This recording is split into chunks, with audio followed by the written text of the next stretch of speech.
الحمد للہ رب العالمین والصلاة والسلام علی رسولہ الکریم نبینا محمد وعلی آلہ واصحابہ اجمعین اما بعد قال اللہ سبحانہ وتعالی وَلَقَدْ يَسَّرْنَا الْقُرْآنَ لِلذِّكْرِ فَهَلْ مِن مُدَّكِرٍ۔ اللہ کا کلام قرآن پاک ایسی عظیم الشان کتاب ہے کہ جس کو پڑھنا اور اس کو سمجھنا بہت ہی دلچسپ اور انتہائی آسان ہے۔ الحمدللہ اللہ کے فضل و کرم سے یہ دونوں باتیں ہم اپنی اس کلاس میں پڑھنے اور ان کے مقاصد کو حاصل کرنے کی کوشش میں ہیں۔ اللہ تعالی ہم سب کو اس میں کامیابی عطا فرمائے۔ قرآن پاک کو صحیح طور پر پڑھنے میں جو علم ہماری مدد کرتا ہے اس علم کو علم تجوید کہا جاتا ہے۔ الحمدللہ اس کا پہلا حصہ ہم اللہ کی توفیق سے مکمل کر چکے ہیں، یعنی ایسے حروف کی پہچان جن کی آوازیں آپس میں ملتی جلتی ہیں، ان کو اچھی طرح سمجھنے اور ان کی ادائیگی کا طریقہ جاننے کے لیے آپ پچھلے اسباق ملاحظہ فرما لیجئے۔ آج سے ہم شروع کر رہے ہیں بعض اہم تجویدی مسائل اور قواعد، یعنی کچھ مسائل تجوید کے اور کچھ قواعد جو انتہائی اہمیت کے حامل ہیں، ان کا انشاءاللہ تعالی آج سے ذکر شروع ہو رہا ہے کہ اگر ہم ان مسائل اور قواعد کو مد نظر رکھیں تو ہم بہت حد تک قرآن پاک کو صحیح پڑھنے میں انشاءاللہ کامیاب ہو جائیں گے۔ تو آئیے تجوید کے ضروری مسائل اور قواعد کو جانتے ہیں۔ آج ہم بہت اہمیت کا حامل مسئلہ بیان کرنے جا رہے ہیں، اور وہ مسئلہ ہے حرکات کی ادائیگی کا۔ حرکات زبر، زیر، پیش، فتحہ، کسرہ، ضمہ، یہ تین حرکات ہیں۔ ان کی ادائیگی کا طریقہ کیا ہے، اور آخر میں ہم بتائیں گے ان کی ادائیگی میں ہمارے ہاں غلطیاں کیا ہیں، ان سے ہم نے ہر ممکن کوشش تک بچنا ہے تاکہ حرکات کی غلط ادائیگی سے کہیں معنی نہ بدل جائے۔ جیسے ہم نے پچھلے اسباق میں بار بار یہ بات اچھی طرح یاد کر لی، حرف بدلے گا تو معنی بدل جائے گا، بالکل اسی طرح حرکت بدلے گی تو معنی بدل جائے گا، حرکت کے بدلنے سے بھی معنی بدل جائے گا۔ لکھی زبر ہے، آپ زیر پڑھ دیں، معنی کچھ سے کچھ ہو جائے گا۔ آپ زیر کی بجائے پیش پڑھ دیں، معنی کچھ کا کچھ ہو جائے گا۔ لہٰذا ہم نے اس بات کو مد نظر رکھنا ہے، ہر حرکت کو جیسے ادا کرنا ہے ویسے ہی ادا کرنا ہے، نہ اس کو لمبا کرنا ہے نہ دوسری حرکت بننے دینا ہے۔ یہ انشاءاللہ ہم کوشش کریں گے۔ آئیے جناب، زبر کو کیسے ادا کریں گے؟ سیدھا منہ کھول کر ادا کیا جاتا ہے زبر کو۔ بالکل آپ نے اپنے منہ کو سیدھا کھولنا ہے، نہ اوپر کی طرف اٹھانا ہے نہ نیچے کی طرف ہونٹوں کو۔ بالکل آپ نے اپنے ہونٹ یعنی اپنا منہ سیدھا کھولنا ہے اور زبر کو ادا کر لینا ہے۔ مثلا با زبر با، با زبر با، با، تا، ثا۔ نوٹ کیجئے، اس کے اندر طوالت نہیں ہے، لمبا بھی نہیں کرنا۔ با زبر با، تا زبر تا، یہ بالکل غلط ہے۔ حرکت کو آپ نے لمبا نہیں کرنا۔ با زبر با، با، بالکل منہ سیدھا کھول کر۔ یہ ہے زبر کو ادا کرنے کا طریقہ۔ زیر کو ادا کریں گے ہونٹوں کو نیچے کی طرف جھکا کر۔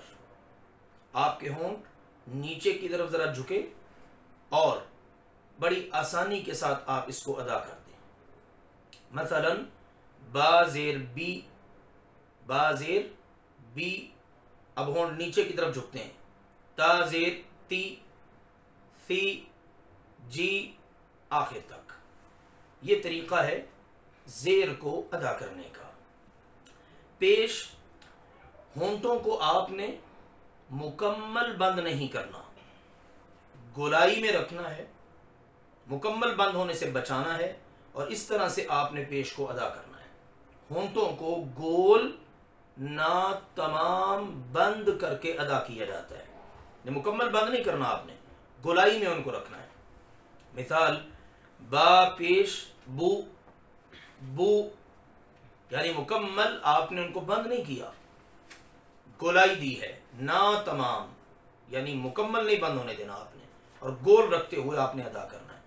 بو، تو، سو، یہ طریقہ ہے پیش کو ادا کرنے کا. اب ہم ان حرکات کی مشق کرتے ہیں. طریقہ ہم نے جان لیا، زبر کو کیسے ادا کرنا ہے، زیر کو کیسے ادا کرنا ہے، پیش کو کیسے ادا کرنا ہے. آپ سب کی سکرین پر یہ کلمات اور یہ باتیں اور یہ قواعد آ رہے ہیں. لیجئے زبر، جعل، جعل، جیم پر بھی زبر، عین پر بھی زبر، لام پر بھی زبر، لمبا نہیں کسی کو بھی کرنا. جعل، عین آ گئی ہے، عین سے ملتا جلتا حرف، جو پہلے والا ہم ایک سٹیپ مکمل کر چکے ہیں، اس میں جو قواعد پڑھے ہیں یا ملتی جلتی آوازوں والے حروف پڑھے، ان کو آپ نے ہمیشہ ذہن میں رکھنا ہے. عین آ گئی ہے نا، فوراً آپ کے ذہن میں حمزہ، تو آپ نے عین کو اس کی مطلوبہ صفات کے ساتھ ادا کرنا ہے. چلیے جی، جعل، عدل، سجد. اب ان تمام حروف پر زبر ہے. اب دیکھیے، آپ غور سے سنیے کیسے میں نے پڑھا ہے، اس کے بعد آپ میرے ساتھ مشق کے طور پر، اپنی اصلاح کے طور پر پڑھ لیجئے. اب میں ان سب کو اکٹھا پڑھتا ہوں. جعل، عدل، سجد. یہ طریقہ ہے زبر کی ادائیگی کا. زیر کو کیسے ادا کرنا ہے؟ ایبیلی، ایبیلی، ایبیلی. یہ کلمہ تینوں جگہ استعمال کیا گیا ہے، کیونکہ یہ وہ کلمہ ہے جس کے تینوں حروف کے نیچے زیر ہے، تاکہ ہمیں مشق کرنے میں سہولت رہے. ایبیلی، ایبیلی، ایبیلی. یوں زیر کی ادائیگی ہوگی. پیش کیسے ادا کرنا ہے؟ ہونٹوں کو گول کر کے، مکمل بند نہیں کرنا، طریقہ ذہن میں رہے، اس کے مطابق آپ ادا کر لیجئے. جی، صحف. اب دیکھیے صاد آ گئی ہے، اس سے ملتے جلتے حروف ذہن میں ہو. ہا آ گئی ہے، اس سے ملتا جلتا حرف ذہن میں ہو. جی، کتب، فعل، صحف، کتب، فعل. تو یہ طریقہ ہے ان حرکات کی ادائیگی کا. اب تینوں حرکات اکٹھی، اور ان سب کی اکٹھی ہم مشق کرتے ہیں تاکہ ہمارے لیے پڑھنا آسان ہو جائے. جی، خلق، خلق. ہر حرکت کی ادائیگی کا طریقہ اور انداز. خلق، دعی، قریء، اخذ، جمع، حشر، کتب. ہر حرف پر آنے والی حرکت، اس کی ادائیگی کو آپ غور سے سن کر پڑھنے کی کوشش کریں، تاکہ حرکات کو ہم صحیح پڑھیں اور غلطی نہ ہونے پائے. حرکت بدلی یا حرکت کو ہم نے مطلوبہ مقدار سے لمبا کر دیا تو معنی بدلنے کا چانس ہے۔ میں پڑھ دیتا ہوں ان تمام کلمات کو ایک بار۔ خلق، دعی، قرئ، اخذ، جمع، حشر، کتب۔ یہ طریقہ ہے ان حرکات کی ادائیگی کا۔ لیجئے اب بعض اہمیت کی حامل باتیں جن کو مد نظر رکھنا ضروری ہے، تنبیہات کے طور پر بیان کی جا رہی ہیں۔ نمبر 1، ہر حرکت اس کی حالت اور کیفیت اپنی ہے۔ آپ نے ایک حرکت میں دوسری حرکت کی کیفیت اور حالت پیدا کرنے سے بچنا ہے۔ ایسا نہ ہو کہ زبر ہو اور آپ زیر کی حالت و کیفیت پیدا کر دیں، زیر ہو آپ زبر یا پیش کی کیفیت اور حالت اس میں پیدا کر دیں، نہیں، بلکہ جو طریقہ بتایا بہت سمپل اور بڑا آسان، بس آپ اس کے مطابق ان کو ادا کریں۔ ایک حرکت میں دوسری حرکت کی کیفیت اور حالت پیدا نہیں ہونے دینی۔ نمبر 2، حرکات کو کھینچ کر پڑھنے سے بچنا ہے۔ حرکات کو لمبا نہیں کرنا آپ نے، جیسے میں نے بتایا با زبر با، اب اس کو لمبا کر دیتے ہیں، با زبر با، غلط۔ صحیح کیا ہے؟ لمبا کیے بغیر پڑھنا ہے۔ با زیر بی، با پیش بو، سب غلط ہو جائے گا۔ لہذا حرکات کو ہم نے لمبا نہیں کرنا، کھینچ کر نہیں پڑھنا۔ نمبر 3، زبر میں منہ کو زیادہ کھولنے سے بچنا ہے۔ زبر میں آپ منہ کو زیادہ کھول دیں، زیادہ اہتمام کرنا شروع کر دیں، جیسے مثلا با زبر با، یہ اس طرح سے منہ کھل جائے، بالکل غلط ہے۔ آپ نے بڑی آسانی سے بغیر کسی تکلف کے بڑی آسانی سے منہ کھول کر آپ نے اس کو ادا کر لینا ہے۔ اور زیر اور پیش کو مجہول پڑھنے سے بچنا ہے، یہ بھی بڑی اہمیت کی حامل بات ہے۔ زیر اور پیش کو مجہول نہیں پڑھنا، جیسے بعض لوگ پڑھ دیتے ہیں با زیر بے، بے، تے، کھولے کا، پیش کو پڑھ دیتے ہیں بو، با پیش بو، تا پیش تو، ٹھیک ہے، جو ایلا، جو ایلا، بالکل غلط ہے۔ آپ نے ان کو مجہول نہیں پڑھنا، معروف پڑھنا ہے۔ مجہول یہ انداز ہے، بازر بے، با پیش بو، اور معروف کیا ہے؟ بازر بی، بی، با پیش بو، بو، یہ معروف طریقہ ہے۔ لہذا ان 3 تنبیہات کو مد نظر رکھتے ہوئے ہم نے حرکات کی صحیح ادائیگی کی کوشش کرنی ہے۔ جب بھی آپ قرآن پاک کی تلاوت کریں تو آپ ان چیزوں کو مد نظر رکھیں، تاکہ اللہ کے فضل و کرم سے ہمارا قرآن پاک صحیح طرح پڑھا جا سکے۔ جب انشاءاللہ قرآن صحیح پڑھا جائے گا تو انشاءاللہ العزیز نہ صرف یہ کہ اس کا ہمیں اجر ملے گا، بلکہ ہمیں قرآن پاک کو پڑھنے کا لطف بھی آئے گا اللہ کی توفیق کے ساتھ۔ تو انشاءاللہ تعالی آج میں اللہ کی توفیق سے آپ کے سامنے سورہ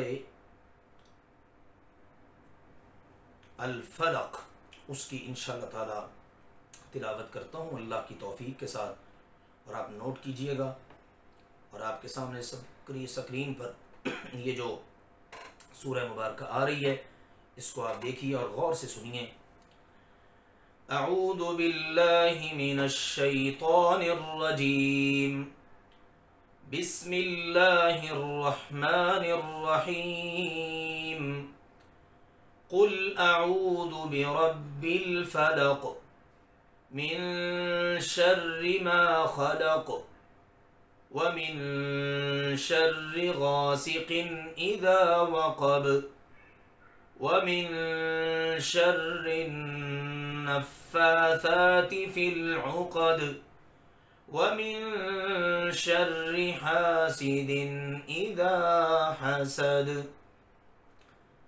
اب آپ دیکھیے اس سورہ مبارکہ کے اندر ہمارے آج تک پڑھے ہوئے تقریباً سارے سبق کی دہرائی ہو جاتی ہے.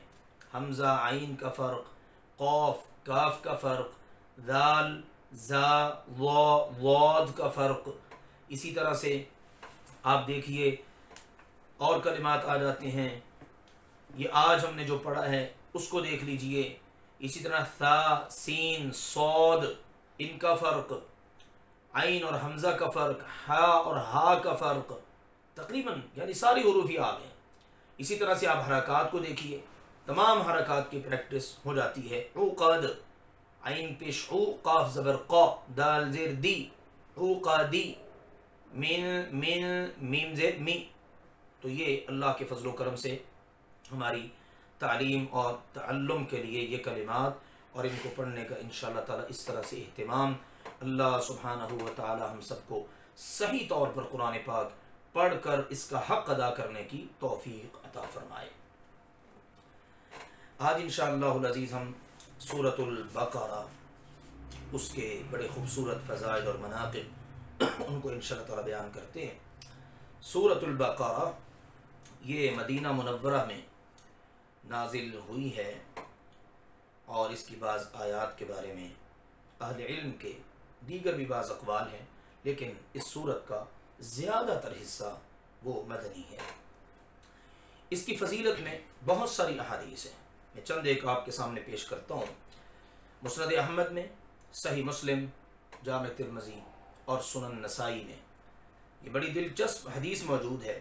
سیدنا ابو ہریرہ رضی اللہ تعالی عنہ بیان کرتے ہیں کہ رسول اللہ صلی اللہ علیہ وآلہ وسلم نے ارشاد فرمایا، لا تجعلوا بیوتکم مقابر، اپنے گھروں کو قبریں نہ بناؤ. آج کے اس سبق میں اور اس بیان میں بڑی اہم باتیں ہیں. ہر گھر کے اندر مسئلہ ہے، شیطان کی مداخلتیں ہیں، گھریلو ناچاکیاں ہیں، جادو کا مسئلہ، جنات کا مسئلہ، حاسدین کا حسد، شریروں کا شر. آئیے سورۃ البقرہ اس کا بیان دیکھیے اور اس کی فضیلتیں دیکھیے، اور یہ کتنا خوبصورت علاج ہمیں ہمارے پیارے نبی کریم صلی اللہ علیہ وسلم نے دیا ہے. تو پہلا فرمان کیا دیا؟ لا تجعلوا بیوتکم مقابر، اپنے گھروں کو قبریں نہ بناؤ. وَإِنَّ الْبَيْتَ الَّذِي يُقْرَأُ فِيهِ سُورَةُ الْبَقَرَةِ لَا يَدْخُلُهُ الشَّيْطَانُ. رسول اللہ صلی اللہ علیہ وسلم نے فرمایا، یقیناً وہ گھر جس میں سورۃ البقرہ پڑھی جاتی ہے اس میں شیطان داخل نہیں ہوتا. پہلی بات سے کیا پتہ چلا؟ قرآن گھر میں پڑھنے سے، سورۃ البقرہ پڑھنے سے گھر قبرستان نہیں بنتا، کیونکہ قبرستان وہ جگہ ہے جہاں قرآن نہیں پڑھا جاتا. مردے قرآن پڑھ ہی نہیں سکتے بیچارے، قرآن تو زندوں نے پڑھنا ہے نا. اگر ہمارا گھر قبر نہیں ہے، قبرستان کی کوئی جگہ نہیں ہے، پھر ہمیں وہاں قرآن پڑھنا چاہیے تاکہ پتہ چلے کہ زندوں کا گھر ہے، مردوں کا نہیں. دوسری بات ہمیں کیا پتہ چلی؟ سورۃ البقرہ خاص طور پر ایسی سورت ہے کہ جس کی وجہ سے اور جس کے پڑھے جانے کی بدولت شیطان گھر میں داخل نہیں ہو سکتا. گھریلو ناچاکیاں کس وجہ سے؟ شیطان کی مداخلت. طلاقوں کی نوبت کیوں آتی ہے؟ شیطان کی مداخلت. یہ سارے شیطانی کام ہیں. جادو ہو، جنات ہو، ماں باپ اولاد ان کی نہیں بنتی، بہن بھائیوں کی نہیں بن رہی، یہ سب شیطانی چالیں. شیطان کو اگر ہم اپنے گھر سے بھگانا چاہتے ہیں اور اپنے گھر میں اس کا داخلہ بند کرنا چاہتے ہیں تو پھر سورۃ البقرہ کو پڑھنے کا اہتمام کیجیے. گھر کے تمام افراد روٹین بنا لیں. ایک شخص پڑھ سکتا ہے وہ پڑھ لے، سارے گھر کے افراد تقسیم کر لیں. پاؤ آپ نے پڑھنا ہے، پاؤ آپ نے پڑھنا ہے، آدھا پارا فلاں نے پڑھنا ہے، آدھا پارا فلاں نے پڑھنا ہے. ایک مرتبہ 24 گھنٹوں میں گھر میں سورۃ البقرہ پڑھنی چاہیے. اور بعض احادیث میں یہاں تک ہے اگر آپ کے گھر میں پہلے سے شیطان کے، جادو کے، جنات کے اثرات ہیں، اب 40 دن لگاتار سورۃ البقرہ گھر میں تلاوت کر لیجئے. اللہ سبحانہ و تعالی گھر میں سے ہر قسم کے شیطانی اثرات کو ختم فرما دے گا. کتنی بڑی گارنٹی ہے. یہ ہے سورۃ البقرہ. سیدنا عبداللہ بن مسعود رضی اللہ تعالی عنہ سے روایت ہے کہ شیطان اس گھر سے بھاگ جاتا ہے جس میں وہ سورۃ البقرہ سنتا ہے۔ صحابہ کرام کا ایمان اور یقین فرامین رسول صلی اللہ علیہ وسلم کی روشنی میں کتنا پختہ ہو چکا تھا۔ امام نسائی نے اس حدیث کو عمل الیوم واللیلہ میں ذکر کیا ہے۔ اسی طرح سے امام دارمی نے ذکر کیا ہے، سیدنا عبداللہ بن مسعود رضی اللہ تعالیٰ عنہ کا بیان ہے، ہر وہ گھر جس میں سورۃ البقرہ پڑھی جائے شیطان وہاں سے ہوا خارج کرتا ہوا بھاگ جاتا ہے۔ سبحان اللہ۔ اس لیے اپنے گھر کے اندر سورۃ البقرہ کو پڑھنا چاہیے۔ اسی طرح سیدنا سہل بن سعد رضی اللہ تعالی عنہ سے روایت ہے کہ رسول اللہ صلی اللہ علیہ وسلم نے فرمایا، ان لکل شیء صناما، یقیناً ہر چیز کی ایک کوہان ہوتی ہے، بلندی والی جگہ، اونچی جگہ۔ فرمایا وَإِنَّ سَنَامَ الْقُرْآنِ سُورَةُ الْبَقَرَةِ، قرآن پاک کی کوہان، چوٹی والی چیز اور جگہ کیا ہے؟ سورۃ البقرہ۔ فرمایا رسول اللہ صلی اللہ علیہ وسلم نے، من قرأها فی بیتہ لیلۃ لم يدخلہ شیطان ثلاث لیال، جس گھر میں سورۃ البقرہ رات کو پڑھ لی جائے، ایک رات میں ایک بار پڑھنے کی بدولت 3 راتیں شیطان اس گھر میں داخل نہیں ہوتا۔ فرمایا ومن قرأها فی بیتہ نہارا لم يدخلہ شیطان 3 ایام، اور جو گھر والا اپنے گھر میں دن کے وقت سورۃ البقرہ کو پڑھ لے تو اس کے گھر میں 3 دن تک شیطان داخل نہیں ہوگا۔ سبحان اللہ، ایک مرتبہ پڑھی جائے تو 3 راتوں یا 3 دنوں تک اس کا داخلہ بند ہو جائے، اور اگر مستقل طور پر پڑھیں تو کبھی شیطان کو ہمارے گھر میں قدم رکھنے کا بھی موقع نہ ملے۔ امام ابن حبان رحمہ اللہ تعالی نے اس حدیث کو بیان کیا اور اس کو صحیح قرار دیا۔ اسی طرح شیخ البانی رحمہ اللہ تعالی نے سلسلۃ الاحادیث الصحیحہ میں اس کو ذکر کیا۔ جامع ترمذی، سنن نسائی اور سنن ابن ماجہ میں ایک بڑا دلچسپ واقعہ موجود ہے۔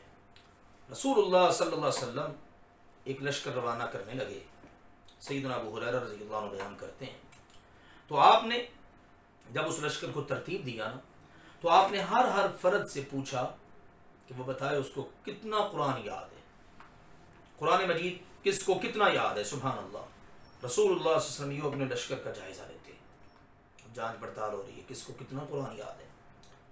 نبی اکرم صلی اللہ علیہ وآلہ وسلم یوں سوال کرتے، وہ شخص بتاتا جی مجھے اتنا یاد، آپ کہتے چلو سناؤ، وہ سناتا۔ آپ نے قرآن یوں ایک سائڈ سے ایک لائن میں سننا شروع کیا، سنتے سنتے آپ ایک نوجوان کے پاس آ گئے اور آپ نے اس سے دریافت فرمایا، ما معک یا فلان، اے فلان تیرے پاس کتنا قرآن ہے؟ فقال، اس نے کہا جی معی کذا وکذا وسورۃ البقرہ، جی مجھے یہ والی صورت یاد ہے، یہ والی صورت یاد، اور جی مجھے سورۃ البقرہ یاد ہے۔ رسول اللہ صلی اللہ علیہ وسلم نے فرمایا امعک سورۃ البقرہ، کیا تیرے پاس سورۃ البقرہ ہے، تجھے سورۃ البقرہ یاد ہے؟ اس نے عرض کیا نعم جی بالکل۔ ارشاد فرمایا اذهب فانت امیرهم، جاؤ تم ان کے امیر ہو۔ سبحان اللہ، تم ان کے کمانڈر ہو، تم ان کے امیر ہو۔ امیر بنانے کے لیے آپ نے کس چیز کو معیار رکھا؟ سورۃ البقرہ یاد ہونے کو۔ یہ تھا رسول اللہ صلی اللہ علیہ وسلم کا معیار انتخاب، سلیکشن۔ کیسے کی سلیکشن؟ سورۃ البقرہ یاد ہے تو آپ نے فرمایا جاؤ، اس پورے لشکر کے امیر آپ ہو جنہیں اللہ کے رسول نے مقرر کیا ہے صلی اللہ علیہ وسلم، اور اللہ کے رسول صلی اللہ علیہ وسلم کوئی کام بھی اپنی مرضی سے نہیں کرتے تھے، آپ کی ہر ادا اللہ سبحانہ و تعالیٰ کی وحی کے مطابق ہوتی تھی۔ اللہ اور اس کے رسول صلی اللہ علیہ وسلم کا چناؤ کیا ہے؟ جس کو قرآن یاد ہو اس کو ہی رہبر، ذمہ دار، بڑا، حاکم اور امیر بنایا جائے۔ صحیح بخاری میں ہے، سیدنا اسید بن حضیر رضی اللہ عنہ سے روایت ہے کہ رات کو سورہ بقرہ کی تلاوت کر رہے تھے اور ان کا گھوڑا قریب میں ہی بندھا ہوا تھا۔ اس گھوڑے نے بدکنا شروع کر دیا، چنانچہ وہ خاموش ہو گئے، گھوڑا بھی پرسکون ہو گیا، یعنی انہوں نے تلاوت بند کر دی، گھوڑا بھی خاموشی سے کھڑا ہو گیا۔ انہوں نے دوبارہ تلاوت شروع کی، گھوڑے نے پھر بدکنا شروع کر دیا، پھر تلاوت بند کی، گھوڑا پھر پرسکون ہو گیا۔ متعدد بار ایسا ہوا، چنانچہ انہوں نے تلاوت کو ختم کر دیا، اور اس کی وجہ یہ بنی کہ ان کا بیٹا یحییٰ قریب میں ہی سو رہا تھا، اور انہیں خدشہ لاحق ہوا ایسا نہ ہو کہ گھوڑا بدکے اور بچے کو نقصان پہنچا دے۔ چنانچہ صبح ہوئی تو انہوں نے رسول اللہ صلی اللہ علیہ وسلم کی خدمت میں حاضر ہو کر یہ واقعہ بیان کیا، جناب آج رات میرے گھر میں یہ واقعہ پیش آیا۔ تو اللہ کے نبی کریم صلی اللہ علیہ وسلم نے جب ان کی بات سنی تو فرمایا اقرأ ابن حدیر، اے ابن حدیر آپ پڑھتے رہتے، اے ابن حدیر آپ پڑھتے رہتے۔ میں عرض کیا اللہ کے رسول صلی اللہ علیہ وسلم مجھے اس بات کا ڈر تھا میرا بیٹا پاس سویا ہوا ہے، کہیں گھوڑا اس کو نقصان نہ پہنچا دے۔ میں نے دھیان اوپر کیا، میں نے جب اپنی نگاہیں آسمان کی طرف اٹھائیں اور بچے کے پاس آ گیا تو میں نے کیا دیکھا کہ آسمان کی طرف ایک سائبان کی طرح کی ایک چیز ہے جس میں چراغوں کی مانند کوئی شے ہے۔ آسمان کی طرف ایک کوئی چیز ہے جو اوپر کی طرف اٹھ رہی ہے اور اس میں چراغ جل رہے ہیں۔ تو کہتے ہیں پھر میں باہر نکلا تو دیکھا کہ وہاں کچھ بھی نہیں۔ بچے کے پاس ہیں، ان کو یہ منظر ملاحظہ کیا آسمان پر، جب باہر آیا تو وہاں پر کچھ بھی نہیں۔ رسول اللہ صلی اللہ علیہ وسلم نے فرمایا وَتَدْرِي مَا ذَاكَ، پتہ ہے وہ کیا تھا؟ قال لا، سیدنا صاحب کہتے ہیں جی مجھے تو نہیں پتا۔ آپ نے فرمایا تِلْكَ الْمَلَائِكَةُ دَنَتْ لِصَوْتِكَ، اللہ کے بندے یہ اللہ کے فرشتے تھے جو آپ کے قریب آ رہے تھے، آپ کی آواز سن کر آپ کے قریب آ رہے تھے کہ آپ سورۃ البقرہ پڑھ رہے ہیں۔ وَلَوْ قَرَأْتَ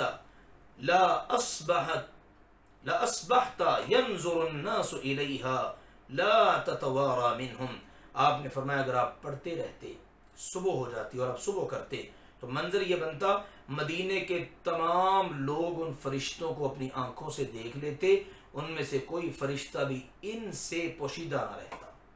سبحان اللہ، سورۃ البقرہ ایسی عظیم الشان سورت ہے جس گھر میں پڑھی جائے اللہ کے فرشتے آتے ہیں اور شیطان وہاں سے بھاگ جاتا ہے۔ آج ہمارے گھروں میں شیطانی چالوں اور شیطانی حرکتوں اور شیطانی اعمال ان کا غلبہ کیوں ہے؟ رب کی رحمت کیوں نہیں آتی؟ کیونکہ ہم نے اپنے گھروں میں قرآن کو نہیں پڑھا۔ بہرحال رسول اللہ صلی اللہ علیہ وآلہ وسلم نے اس حوالے سے تعلیمات دی ہیں اور یہ تک فرمایا آپ نے کہ بھئی تعلموا سورۃ البقرہ فإن أخذها برکۃ وترکها حسرۃ ولا يستطيعها البطل، آپ علیہ الصلوۃ والسلام نے فرمایا سورۃ البقرہ کو سیکھو، اس کا حاصل کرنا سیکھنا برکت کا باعث ہے اور اس کو چھوڑنا حسرت کا باعث ہے۔ سنو سورۃ البقرہ کا ساری باطل قوتیں بھی مل کر مقابلہ نہیں کر سکتی۔ پھر آپ کچھ دیر خاموش رہے، پھر فرمایا سورۃ البقرہ بھی سیکھو، سورہ آل عمران بھی سیکھو، قیامت کے دن یہ دونوں سورتیں اپنے پڑھنے والے پر سائبان یا بادل یا پر پھیلائے ہوئے پرندوں کے جھنڈ کی طرح سایہ کر دیں گی۔ سبحان اللہ، یہ دونوں صورتیں سورۃ البقرہ اور سورہ آل عمران اس طرح سے سائبان بن جائیں گی اور سایہ کر دیں گی اپنے پڑھنے والے کے لیے۔ اور مزید رسول اللہ صلی اللہ علیہ وسلم کی طویل حدیث ہے جو کہ صحیح احادیث کے اندر الحمدللہ موجود ہے اللہ کے فضل و کرم سے، مسند احمد میں، سنن دارمی وغیرہ میں۔ بہرحال رسول اللہ صلی اللہ علیہ وسلم نے سورۃ البقرہ کے بہت سے فضائل اور مناقب بیان کیے ہیں۔ بعض احادیث میں آپ نے سورۃ البقرہ اور سورۃ آل عمران ان دونوں کے اکٹھے فضائل بھی بیان کیے، اور اس کی اہمیت اس قدر بڑھ گئی تھی۔ یمامہ، جنگ یمامہ کے دن جب مسیلمہ کذاب کے ساتھیوں سے جنگ ہوئی اور صحابہ کرام رضوان اللہ علیہم اجمعین کے قدم ڈگمگا گئے، بنو حنیفہ کے لشکروں ان کی چیرہ دستیوں کی وجہ سے، تو مہاجرین اور انصار آپس میں ایک دوسرے کو بلا رہے تھے، کیا کہہ کر یا اصحاب سورۃ البقرہ، وہ سورۃ البقرہ والو آؤ ادھر اکٹھے ہو جاؤ، تمہارے پاس اتنی زبردست صورت ہے اور پھر تمہارے قدم ڈگمگا جائیں دشمن کے مقابلے میں، ایسا نہیں ہونا چاہیے۔ تو یہ رسول اللہ صلی اللہ علیہ وسلم کی تربیت تھی، حتیٰ کہ تمام کے تمام صحابہ کرام اکٹھے ہو گئے اور اللہ سبحانہ و تعالیٰ نے انہیں فتح اور نصرت سے سرفراز فرما دیا۔ یہ ہیں بعض فضائل سورۃ البقرہ کے۔ سورۃ البقرہ کے شروع میں پہلی ہی آیت مبارکہ ہے الف لام میم، ان کے بارے میں بھی اگرچہ لمبی چوڑی مباحث ہیں، ہم مختصراً ذکر کریں گے۔ ان حروف کو کہا جاتا ہے حروف مقطعات۔ مقطعات قطع سے یعنی کاٹ کاٹ کر پڑھنا، لکھے اکٹھے ہوتے ہیں حروف لیکن ان کو پڑھا الگ الگ جاتا ہے۔ الف لام میم، یہ کئی ایک صورتوں کے شروع کے اندر آتے ہیں۔ ان حروف کی تعداد اہل علم نے 14 بیان کی ہے۔ ان کے اندر بہت ساری حکمتیں ہیں۔ سب سے بڑی بات یہ ہے، یہ حروف مقطعات اعجاز قرآن کی بہت بڑی دلیل ہے۔ اللہ نے ان کا معنی ذکر نہیں کیا، باقی تمام کی تمام آیات کا معنی اللہ تعالیٰ نے ذکر کر دیا ہے، لہٰذا جس کا معنی اللہ نے ذکر نہیں کیا اس کا معنی کوئی بھی بیان نہیں کر سکتا۔ اسی لیے مفسرین اور مترجمین اپنے تئیں مراد بیان کرتے ہیں، الف سے مراد یہ، لام سے، میم سے یہ مراد ہیں، لیکن آخر میں کیا کہتے ہیں؟ ان کے معنی کو اللہ ہی بہتر جانتا ہے، اور رسول اللہ صلی اللہ علیہ وسلم نے بھی بیان کیا۔ اور ایک چیلنج ہے رہتی دنیا تک کے لیے کہ اللہ سبحانہ و تعالیٰ نے ان حروف کو استعمال کیا ہے اور ان کے پڑھنے کا سلیقہ اور طریقہ اپنے پیارے نبی کی زبان مبارک سے اللہ نے سمجھا دیا ہے۔ لاؤ اگر تمہارے اندر ہمت ہے تو ان کا ترجمہ کر کے دکھاؤ، لیکن نہیں، سب عاجز ہیں۔ تو یہ اللہ سبحانہ و تعالیٰ کے کلام کے اعجاز کی بہت بڑی دلیل ہے، اور ان میں قرآن کی رفعت و برتری اور اعجاز اور حکمت کا ذکر ہے۔ اور یہ 29 صورتوں کے جائزے سے معلوم ہوتا ہے جن کے آغاز میں یہ حروف مقطعات پائے جاتے ہیں۔ تو یہ مختلف قسم کے، کہیں ہا میم آتا ہے، کہیں صرف قاف آتا ہے، کہیں الف لام میم آتا ہے، الف لام میم را آتا ہے، یہ حروف مقطعات ہیں۔ یعنی ان کو لکھا اکٹھا ہے لیکن پڑھا الگ الگ جائے گا، اور زیادہ حکمتوں میں سے ہم نے صرف ان کی 2 حکمتیں بیان کی ہیں۔ یہ اعجاز قرآن کی بہت بڑی دلیل ہے، اور ان کے اندر قرآن کی عظمت، عفت اور شان، اور اس کے ساتھ ساتھ اللہ سبحانہ و تعالیٰ کے کلام قرآن پاک کی یہ بہت بڑی دلیل ہے کہ اللہ کا کلام ہے۔ اللہ سبحانہ و تعالیٰ ہمیں قرآن پاک کو صحیح طور پر پڑھنے اور اس کو کما حق کو سمجھ کر پڑھنے کی توفیق عطا فرمائے، تاکہ ہم اس کے یہ حقوق ادا کریں اور ہمارے لیے قرآن کو پڑھنا اور سمجھنا آسان ہو۔ آمین یا رب العالمین۔ اللہم انا نسألک علما نافعا ورزقا طیبا وعملا متقبلا، وآخر دعوانا ان الحمد للہ رب العالمین۔